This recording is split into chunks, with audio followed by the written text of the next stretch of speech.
Premotobre Shimama Yamamunina ha Yamwakwa Adom TV Premtobre Kasee so awie yen samasie no ebrason so tibi ne toja omobia wobetini Yamampani John Dramani Mahama sabana sinkete fie Kwanta Regional Hospital tra ye tremu no womo ebekoso na ayeho ye de hon sam no ebebro adehia womote asuo ho konkomma bosom chimensimu asantemantemu akoma eda wonyem dendendenden fise galamsefo no Wamo Health Center, wo ni basic school, wo ho no yesi wo mu tufiri ye beko ho obayimo aban lawyer pani enso ene sentrofo di nkomo no wa cheche ye enema ahuduo mo efa ora no eho sansem we ye de agudi ye beka ho obi man so ani gide ye de bro Adom TV Premtobre Kasee o share live on Facebook/Adom TV Extra Go TV 119 DSTV 280 uko YouTube search Adom TV2 na kwa adomonline.com and semi ne nsema foforo bi wo ho Majoy Trace one tadi ba kuni midi afia amankwa tamaklo medase afia ni die mientie se den nsem ni nchemu ankasa etie ye tufa de ankasa na hyase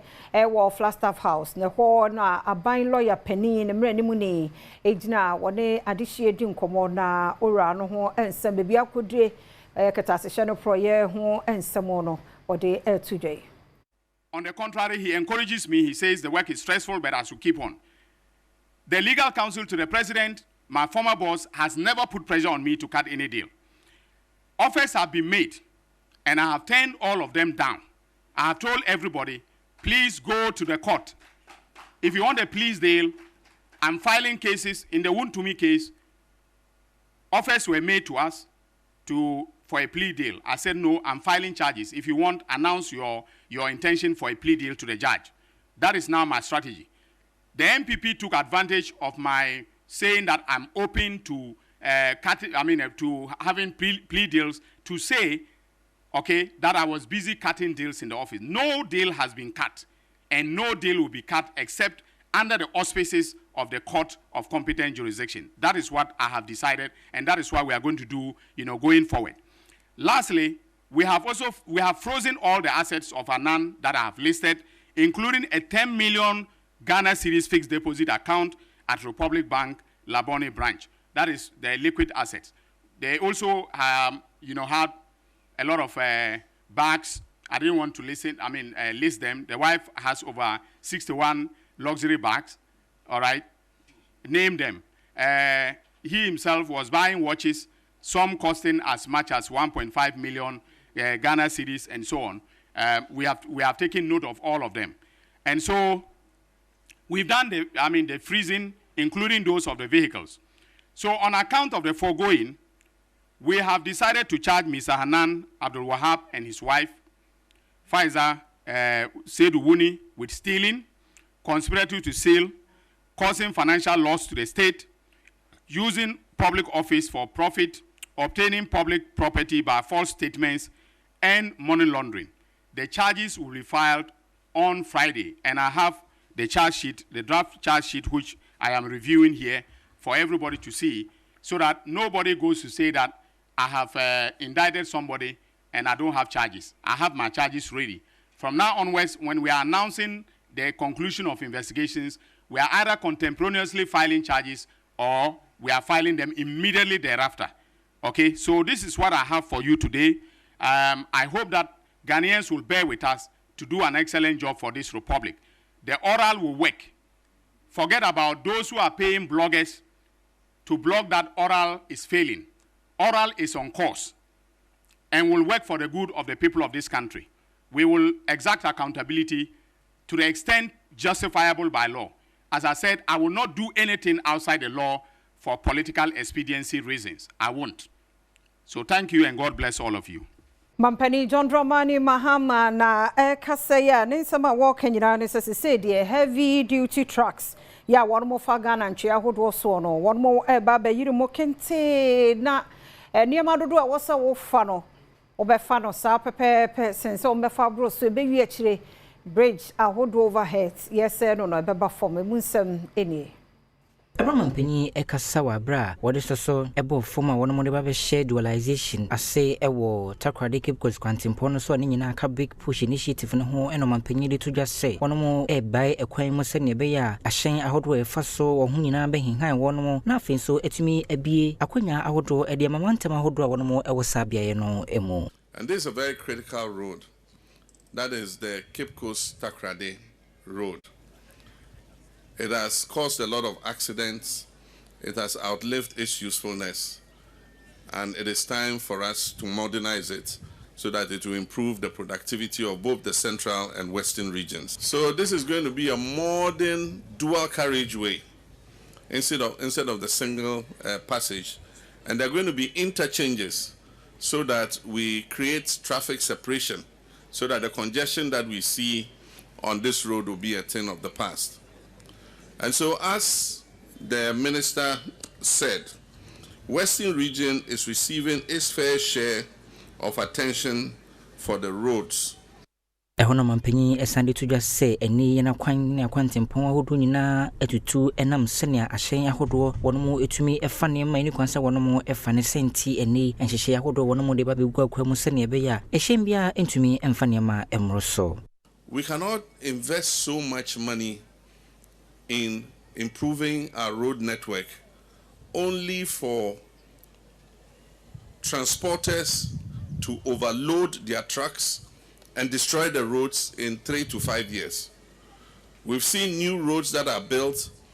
and once these trucks that are overloaded pass on them, within 3 to 5 years, the road is finished.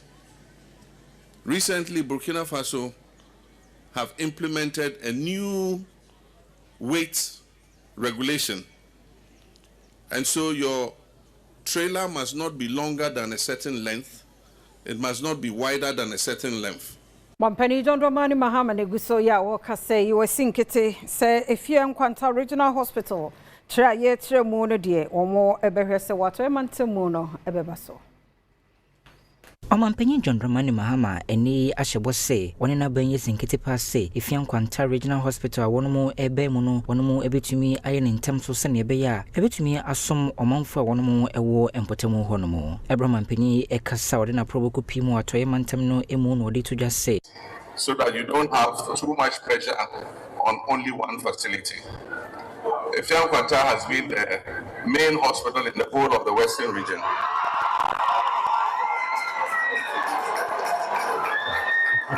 it has been the main referral hospital, and so it was necessary to expand it and then also build a second regional hospital at Premtobre. So we went and looked at the progress of work at Premtobre. That one is far behind this one. This is a bit more advanced. I hear about 45%. And so we have been with the contractors, and so they've explained to us the work they are doing. This work is impressive, very impressive. We no mampenyi sani to just say ojidi pa se okoi ebrobesa basa mantem ne mu no na wono mu awie ensisi djuma a wono mu eye wo ho obeba ababibia no.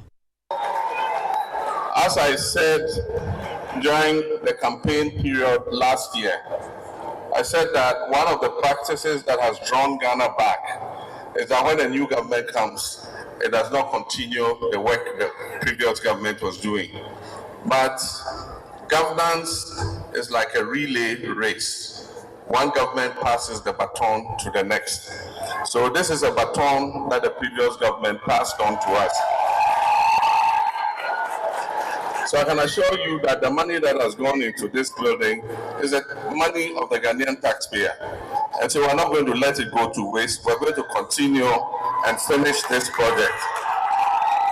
Adom TV Premtobre Kasee na oguso ehwano kokuma womro shebe jafie mu se enede Ghana fo gidie wo mampani Mahama memumu no ekofom pa wonchiremu ode baye eni. We are sticking to that commitment, and we are not in any way going to condescend in the governance of our country in terms of our approach. This morning, permit me to highlight some inefficiencies we have identified in the governance of our country. First, government has failed to furnish Parliament with program documents for the flagship programs it has so far launched. It will be recalled that since the swearing-in, Parliament has approved billions of Ghana cedis for various ministries, ostensibly to execute programs. Mr. President has gone ahead to launch these programs at various events across the country. Sadly, to date, none of the programs has been presented to Parliament to enable us properly commence the task of oversight. The 24-hour economy program, the 1 million coders program, the Agri for Economic Transformation program, the program to export labor as announced by the President, and the National Apprenticeship program, just to mention a few, have all not seen parliamentary scrutiny. Meanwhile, these programs are supposed to be executed with funds approved by Parliament. So the reason why Parliament is being kept in the dark can better be explained by the executive. But we will not relent in our demand on government to make these flagship programs available for us to scrutinize and to ensure that they are being implemented transparently, fairly, and with the necessary parameters required of government for it to benefit the people of Ghana. Ekokuma na gusu ya won kase waso wadi aban ho ya papa se ne galamse no wontumi enkuntia ye na gusu a edi o mayi hwamo eno so nsam odi tudwa eni Domkuma ewo Ghana mrashibedwe fie na ni ebo aban yi etiri so wonsem nyina ene se ensem bra wono kan wabra wo bo nto ade akwa fempenu ne dunu nan abato no mu edifa efomagudi to emfa kwampa so no enye no mu ena wono mu ye we ena wo chirima ensem ahoro wono mu ekan no se no pepepe ena wodi eye adwuma de a enkasesemiri efomagudi to emfa kwampa so nyina anka wono mu etumi eto ase domkuma no ba no deni Alexander Afenyo Markin ena de sansem wosi etu dwa wabra mrashibedwafo ekohye wasetena etoso mensa ase. On the issue of illegal mining, we, the minority, are of the view that this represents one of Ghana's gravest governance challenges that has persisted across successive governments and which has escalated into a full-blown national crisis in the menace of illegal mining, popularly known as galamsey. The devastation caused by galamsey to our environment, water bodies, and public health cannot be overstated. Even as we convene today, Mr. Speaker, our rivers run brown with pollution. Vast tracts of once fertile land lies carried and toxic. And so sansem we ho ena dom kese no ba no deni Mahama Yariga and so enkasem wo kyerese. Right, Honorable Speaker, I am proud to say that so far so excellent. The energy sector is doing very well, and electricity has remained on and powering growth. So far, so excellent. The economy is rebounding, and Ghana once again is gaining economic respectability globally. So far, so excellent. The Ghana city is gaining strength and stabilizing. So far, so excellent. Inflation has come down to single digit, and prices are coming down. And life is becoming affordable to the ordinary Ghanaian. So far, so excellent. Ewiso aye wo galamse no na woma ete asuo ho kokoma ye bosomtwemensimu asantemantemu de wonte ye kura wonso nyina agudam efise one more health center wo ho na kwabrani tu galamse no ne basic school na wo ho no ho na won wa hye galamse ase wo ho a ede wo hawo ebrewo. Bia ejinai eye asase yantamo a wona etu fom agudi a emfa mra kwa so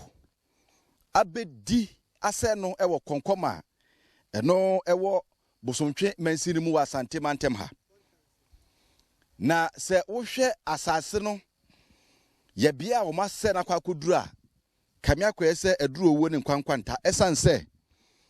wohwɛ mensa bonkum so akiri kakra wɔn di garamsey no de akotu suku a ɛwɔ hɔ ato agu ɛno nso kura mpo dankyɛn a ekuro a yɛfrɛ no konkoma biaye a wɔn kɔ adwuma yarehwɛ yɛfrɛ no health care center yi bi nso ɛwɔ hɔ a aka bɛsɛ nanteɛ bɛsɛ sima mienu na wɔn adi aduru hɔ a wɔn kotu saa bia no nso ato di agu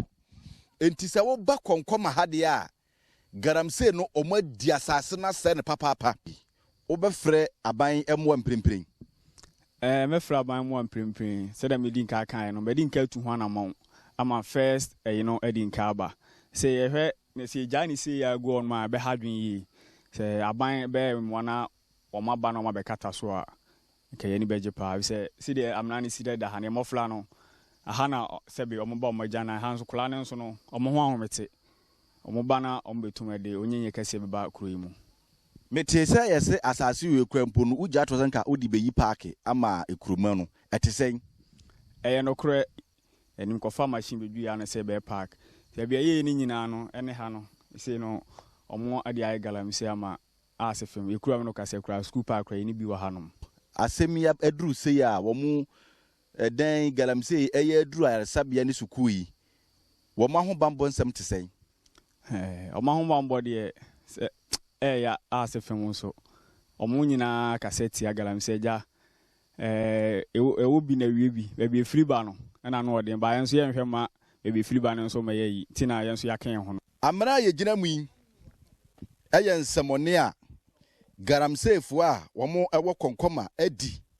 ewa ha ko wu gina ha wa ede bahu because enu abasemu adu no kura na omu kotutu da yagu because ade enso to fa school na se enom so omu dwukura ombedwuri dani nyina agu aban ama me boy ombedwuri agu ko ma yo ma adwen se ombedwuri agu ti gese aban ebe boy no besomu bi mae Yanto so na Adom TV Premtobre Kasee no na oguso ehwe Banda District Security Council no na nei also abweramu emia hudo bi a wotu galamsey a eno make say shamfine besa 105 womunsa ka excavators akesi ahodo eno so onsa tumi aka emia bi a womokokyere ye buidam ho ene forest reserves ahodo wo ho no ene wabweramu a wonsa ka ne me odi tu fam agudie ni ne kwan so Adom Kasee ediechi Operation ya mensini pa nimpa Peter Donyi eyeye awo komiame ya galamsey ekoso ho tise nipa nikro wewa ene siribo kwaye bretuo mu a ewo ene nipa bi no abo won sese tu afumagudie ewo nsu ano ye nya ne kwan so a okire mu se galamsey ene yoye no ese buida ma eno ena emabui power authority no nsuo emane de ye na dwuma obo wonum kokko sese de wosi SSA nsuo ene nsase no eha omanfo a wotete ben esuo ye eho Femena minister Ekano, Yampa, minister, Obeya operations were Banda Preminu, high very intensive one power, na enough of. And Minsu Nimidasek, Jesu, the area from Jesu, our Banda, war Galamsey no. One year Cosono, and Mabrunu, Nina Atumu Agu. And about Falcon Bibo who said, Koboni Pinkas, Obenya ni bibi ni nekakrawa asorobiano na ordinary eden akoche. Entinisano babiti se nipani kru ena sirigo ena operator eni wiwa sa areas nyina eye transfer galamsey na ekoso ho no enye ade a edafo enwechi wachere se odi ya pa sanse kamia ese nananum ahemfo atwebo ho afri okon a woko etia galamsey no eho emfa ho se wo mo ena ensase nyina ehye wonsa wode to aban enim se beye a aban empa bie a wode hyehyeye beto ho no manfo betimi etu afumagudie eno nso ebeboa eba some of the grounds na ni nyina aye ya generalize say illegal money no say yam pase your categories of money never ho yet to begin community money a bit cooperative money a bit small scale money some money are whole categories in Inano the ministry ministries in charge of those money mineral commissioners for me hwehwɛ wɔ aban hɔ nim sɛ aban nhwɛ na ɔmfa mmoa mining sector no yɛ baabi a yɛnya grants so a ɛyɛ fertile for mining na ɛno nso betumi absorb some of the teeming youth ma ɔmo nso anya employment sources so ɛwɔ hɔ. Yemfri galamse semni mu na yemongra yensem foforo mu na mrahye bedwani ma dehye wo Obuasi South Dr. Kingsley Ajeman ode to bibriman mrahye bedwafo nyina nim se ebre no so se wo se ye hyemra bia ebetumi abo bibia ho ban a yentietia oni kro no fa ahodie so na de odina so de ka asemi egina se obi ebenante kwansini bebre asa no akoto ayaresa bia na kwan bi so no atentenene wo ho no entwaye tibraso se wo se mra bi wo ho no ma obi a ebenya bia apomuden pa ewo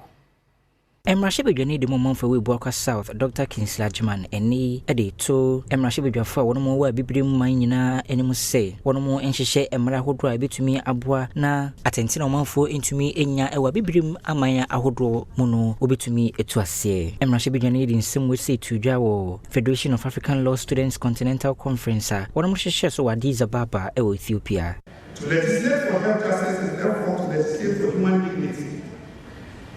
It is to recognize that behind every clause debated and every budget approved stands a life that depends on the choice of Parliament. We have to put a human face to health justice.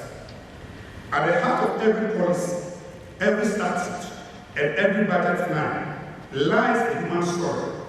Health justice is not about statistics or hospital infrastructure alone. It is about the lives and dreams of people whose names may never appear in our reports, but whose struggles define the moral duty of leadership. We and Oman Ford won who a share conference mu bi enso EDBP ensema emrahye bedwani no editudwa no eso.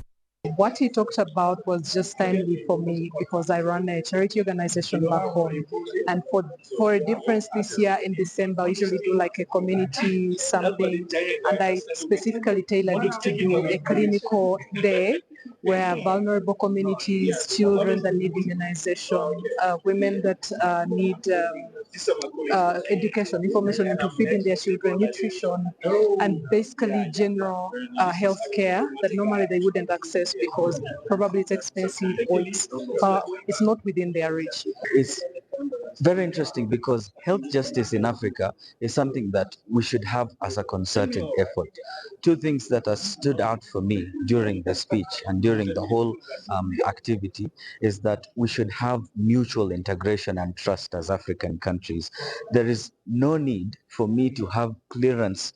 for health department in Kenya, then when I go to another country, I also need the same clearance. We're Africans, we should be able to trust each other. So the mutual trust in the integration is something that we need to incorporate into our health systems.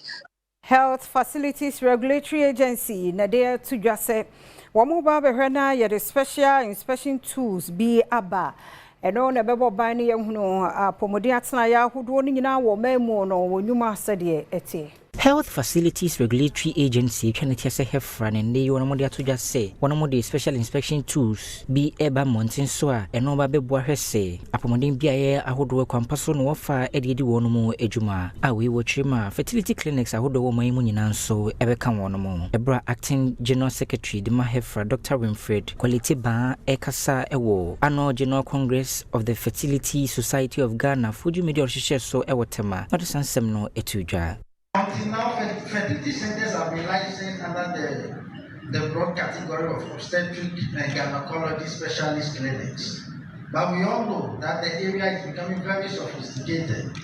including organ donation. Sperm is an organ, ovary is an organ, yes. And so it's becoming very technical. We will have to deal with it. And so we are putting together special tools to regulate that space. The upcoming fertility center licensing and inspection tool will introduce specific regulatory benchmarks that will address the following: laboratory and then cryo storage standards for sperm, eggs, and embryos. We'll also be looking at inspection, prevention, and control protocols suited to ART environments. You know, infection prevention is very key in this environment. Then we also look at data security. ethical governance, and consent procedures for fertility preservation. They will also look at quality management system that safeguard patient outcomes and uphold clinical excellence. We will, in due course, be reaching out to the Fertility Society of Ghana and its members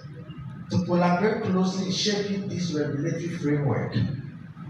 Underground Mining Alliance, one any Ropic Limited, a while for Mantomo, the Sosabo from one, nay, walkways, a sum sika $55,000 one day, Emma, a Sutifi North District Hospital, walking out, say, one far and come who be no more, Emma Pomodeni, Ayarisa, a year, and Coso. Underground Mining Alliance, any Ropic Limited, a wahafo, a Cambumua, which I remember Wabesha CSC walkway, a West North, Macy, no Ayarasabi, Wakenya, Sebe, Apomodens, and Bitimia Conanim. She mua him for. Ejumaya 4 any Stephen District Assembly Ebebia Ghana Health Service for better one more chie and Information Technology Officer Awoda UMA Ano Joseph Adomako Jr. HMU say so more like issues bebre na nia eto ya koma so ne the walkway I wa because we oyarea na say o say omode ne ko the other building a atecheni insu aya esoto e wo ahase ntino ema omuntumi emfa sa nipa kro ne nko. And send be a omo ye adwuma wa ha ne omo ba ha se omo be hwe omo ho omo safety ntino and I was say this project ama omo send be a se omo de omo ba omo betimi anya kwan pa so afa ensu anansa ateche enye omo ho simple say obi da like a wheelchair so na say omo de no the other building a omo betimi e de na fa that project na eba be na aye smooth na omo etimi de na ko the next building. And which medical superintendent wire Sabia ho Dr. Obed Benyi Mensa edi aseda kese ema adwuma ekoi wo kire mu se pom de adwuma yefo a e wire Sabia ho esanse woni baabi a obenante afenti e ya na e ha adwene pa. E work with project ya baba so e wo hospital he e ya de hu hia ye pa esanse if it say you be hospital in a see dan you know say you need sa work ya connected various departments e wo hospital and until say ebia obi ehun fa no waba ebe hia se de no ebeto wheelchair mu na move no from one department e de akọ the other aya na den ma ye say betumi ayesa empo say equipment bi hold my also you move sometimes also you move oxygen cylinders also you move equipment bi if you one department e de call the other e ma na ye den. Premtobre Kasee na oguso ehwe na yeremo konsam foforo mu dia bunu east eye resecond so ene mabunu mienu a be na fo sentiment me ho ase a ekoso nti ama modahwiego ekoso no ro mo edi enkomo sebe ya asumdue ebe manu so. Vice President Emma Bono Regional House of Chiefs Edia Tudja say kaneno womo ensami womo de koma ye Regional House of Chiefs nanso no ebusua bia womo ensa womo ibi etwesan ye na womo ede Convention Palace womo enhu hwe woni Adom News nsentwofo etwetwe nsemu hu nkomo no wode atudwa say ayo say nsem bi ekoso ewo ye Bono ha nye yen ni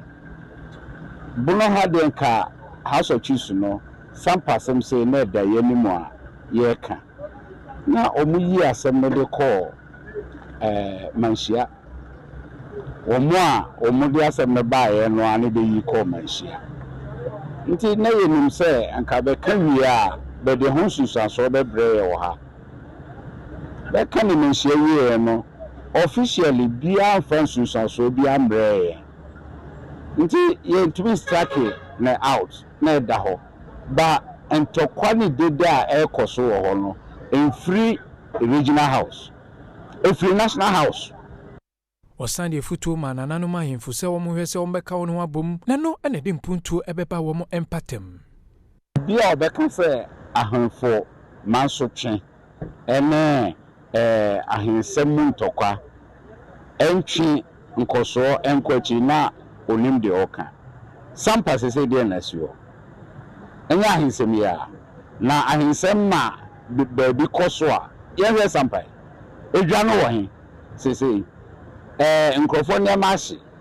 nkrofo afiashi ebimpo ahwere omonkwa na obeda akofa na babiem nti obi a obeka se ahensem Emma Nkoso entry sanya chibia de no nim de oka.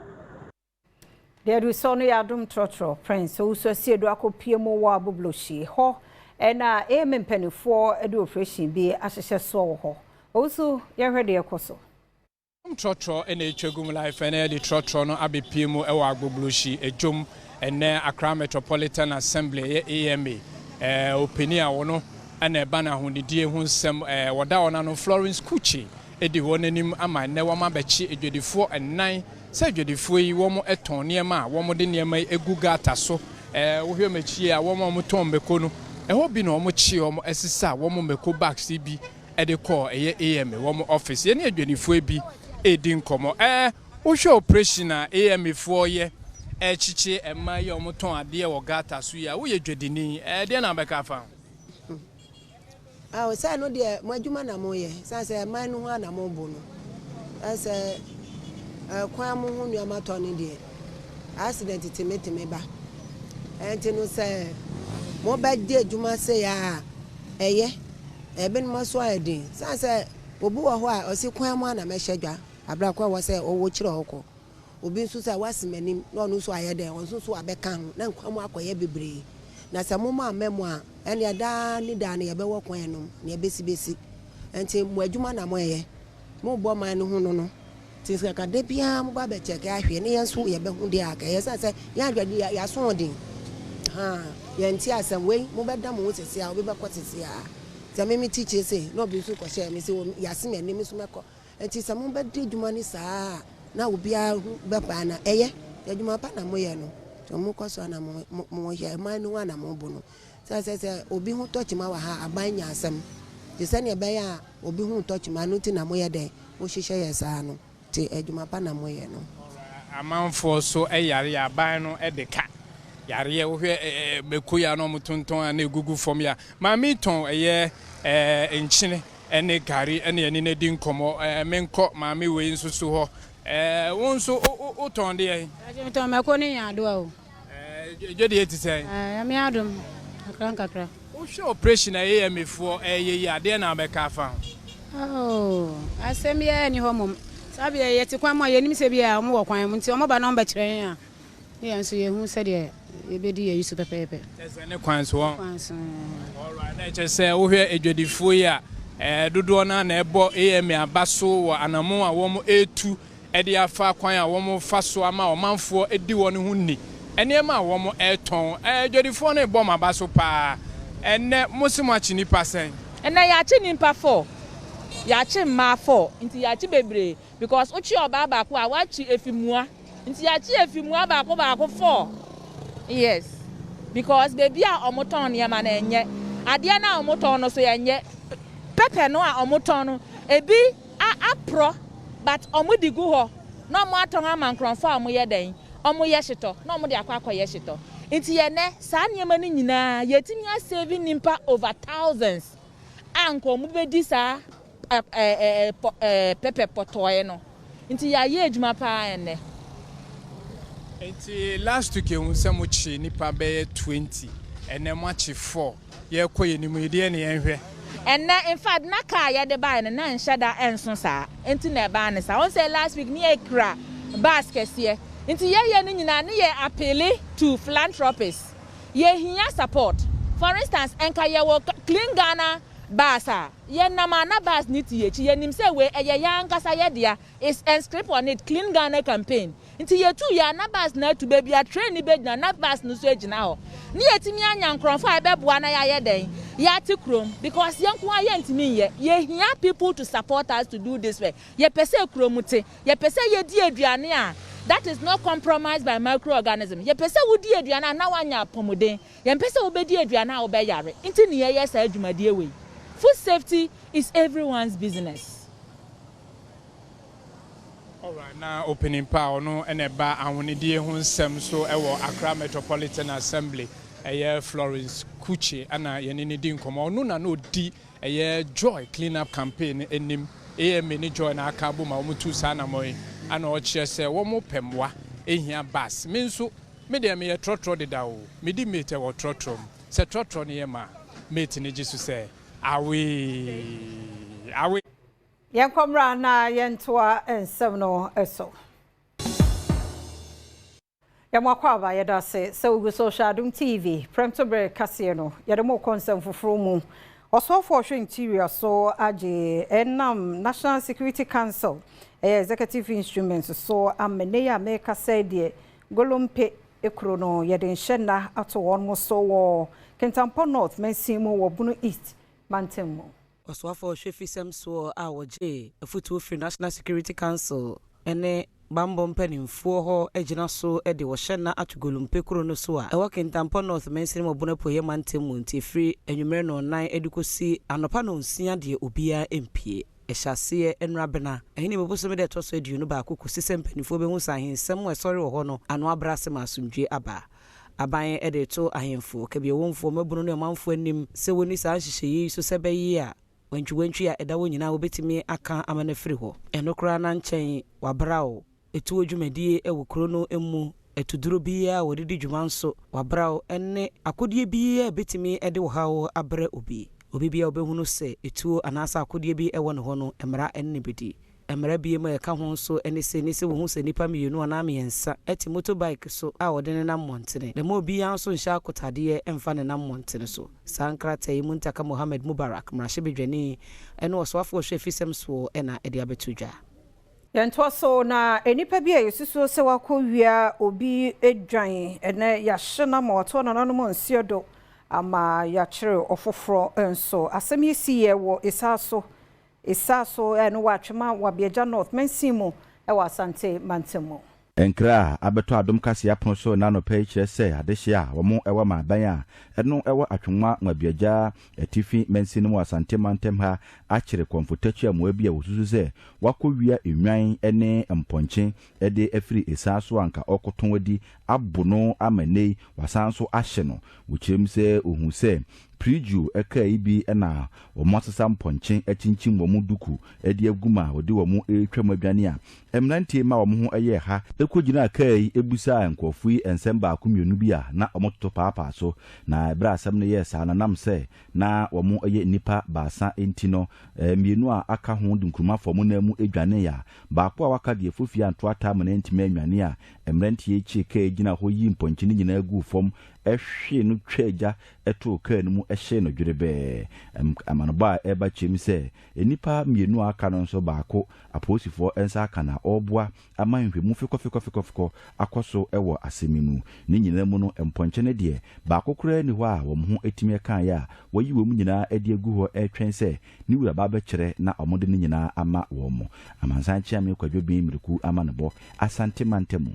Court de enipa yi ato won dua fie se wonko na won samra ne nto ansem no so 34 besha no so October bosumi ni mu de to sudu enumu no wo kwabna kwa Obuasi East Mensimu Asante Mantemu betodwa se enipa ensia ya akora afeba akoka ho etuo aka won ama won mapura na ni nyina so susu se Joseph Entry adodo na anim no Kofiko wono na abotuo ya Kasee no etosui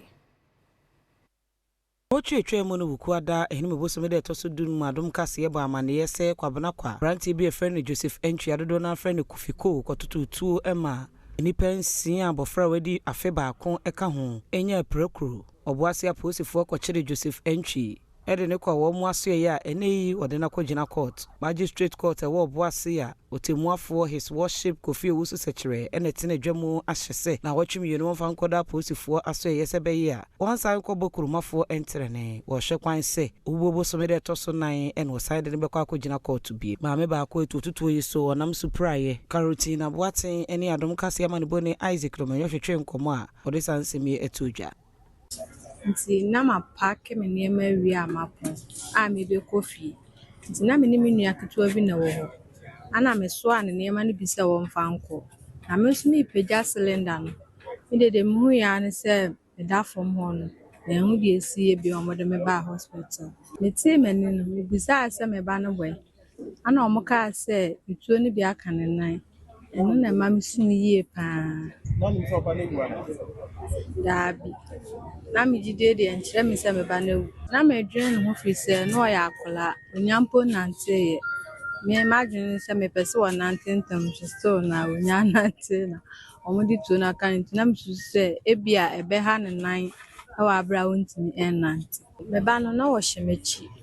nti etuo ne kan me saa no e man kwofo besa na me ba no nti mimi mom na omudi nkan e de me koi ba na omunim say bia me humoja ne bi na aye me ba ne ba omo hwe na etuo ne bi nso aka ne nan na omudi ono so ba ho no nti say a police for no ache no me dey here pa me bo ma ba so say e bia asem say bi ba omonche omusa Comrade Kasee de wadi de agudie mu nsam no etwaso. Fantastic afternoon, we are some live. Adom TV so na wie. Amra so Premtobre Kasee am de problem ni keju wan anka Premtobre Kasee du body. Na ya na de bia de foforo benes de foforo by way next year the back Ghana enti unim say unim ya ye ready. Na obia ne talent e bia na wuntimi mo ball boxing wuntimi mo enti we new sports so e dey ba aye say kwan bia. E bia de yankopon. Eti kwambia so ye bo na be top mo eti utimi bo na koto opponent ne wa na se wuwura mu anisa utimi bo bi sule ya e bo no anake sa wo ben na kikikikiki but wo de bo ne nne ma ko hye ni nyina no de wo be hye ne bia bo no to ye hye gloves ene rebo eti wo de bo ne ko wo de du nipa no abo ne still kita bo no but ese wo hye te be wi be hadi obe wi ni te se bo ne koto atena ni mu e be kama pa bi mo betima esa sport yi pa e ma nyina wo bo man, Sarah near Fiaman, when you're ready, more sports on Aban, more about him to be more, and pay to be more, be beer to be more video. To do a defender be when you're fair now, who do defend and obey my bonnet, wikim, or bonnet, you come, not a bonnet, come up. Nano, what power FC for my idea? My idea, pa, and Colami, you be at the bicycle, at your machako, her board, no more, and Colayade. Over 2 hours, genuine. Omudu yes enkola na wona enkola mo yere na mo antena kan we na mo so mo de bike and a buy na team na ya de enkola mi no so mo pe ball pa team no say no de enkola na ye no o ma to new bicycle amom brand new bicycle mame no brand new bicycle amom na amom scholarship wa up for mo ya de mo ya de pa mo ya de new bicycle and enye on tata de gense ketwa boy Muna sha I team no JC come up near the idea and easy. That's beautiful. That's good. I'm on Colana ni beje sports on near the idea. To just say Mkola mo krumo most moon say the back require top back mounty was all far back with the team nation. Thank you. Now that me check me the best cinema Gemma. My sister Fiaman Quata Macro. China made the 3 year hairstyle by name red fee the hairstyle. Saying Katia Chichiro said new Nina Ochina. Somebody busy. As ya if you to aso. Yam kwa ni gidie mu nsam. Jomtuni PCS ta se e wo gidie ni arehemu pa se ya sign de wono ne Black Sheriff esa to so eye Telecel Ghana Music Award Artist of the Year category hono dia or the Sheriff etiko ebepem ho. Nyaya Nino, I'm telling you here that if I won that award I come papa. But menya no so no ha me bebre because yes interview as we were talking about those days bebre atwam bebre me free na meba nti sanya wurade na hu me mo besi na e kama mentimi ankodu bebre me kodu ye no po nti metimi akodu ho pa na akoye black copy a ba afu ni black sha me den beto fom me di black beto fom they say the ocean down the beto. Me the beto fom. This is all the beto. Me the beto fom. This is all hate. Me the black beto fom. Yenyira no so na Adom TV Premtobre Kasee no yem fancy aseda ye odia emrani adaje ye da team ni nyina ase medi afia amankwa tamaklo obra dwumade no etwoso